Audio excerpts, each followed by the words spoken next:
Ikaw? Sige, sorry. Siguro, na-realize ko lang ngayon na parang wala na, parang sobrang kilala na niya pala ako. Wala na akong matago. Kahit kung alam niya kung kailan ako nahihiya, alam niya yung mga mannerism ko kapag ginakabahan ako. Ako binabasa ko kasi siya eh. Ang galing Nakita ko niya. Siguro ang na-learn ko kay Ash, Madami. dami din. Dami din talaga. But I can't really pinpoint kung ano. But para sa akin, she helped me understand a lot of things din about myself. And yun. So, given na mention na, alam mo na kung paano siya kinakabahan or tawag dito, parang nahihiya siya. What do you do most of the time? Ay, nag-help niya ako. Oo.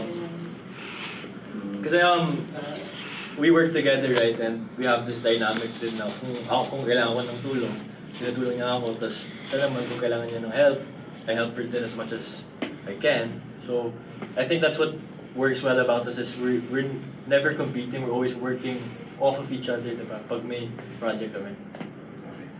So, nag-action. Action. Kasi yun yung, kasi diba pag nag-a ka, parang nalilive mo yung parang personality ng, kaya gusto ko ma-experience yun, maging action. Ako naman, like, yung dream role ko siguro, ang dami din nun, pero I wanna try a role na parang CEO or something like businessman. Ganun, parang ganyan. Parang yung tatay ko sa, dahil may isang ikaw, parang CEO siya ng company and then she falls in love with Regine, di ba? And parang role na ganun. Or, kung pwede din,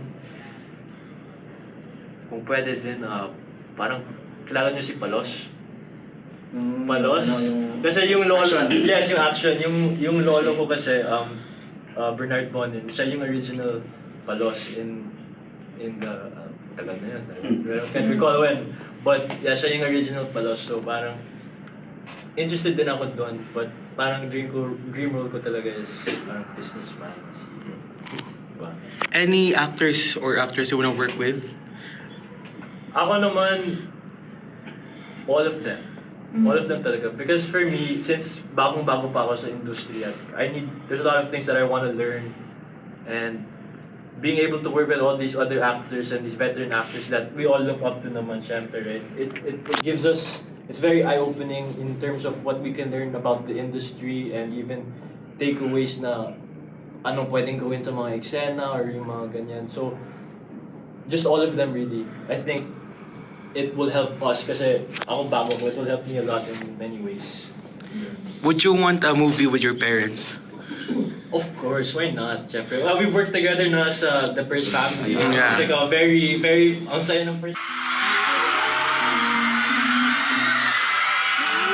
Ito sa inyong lahat!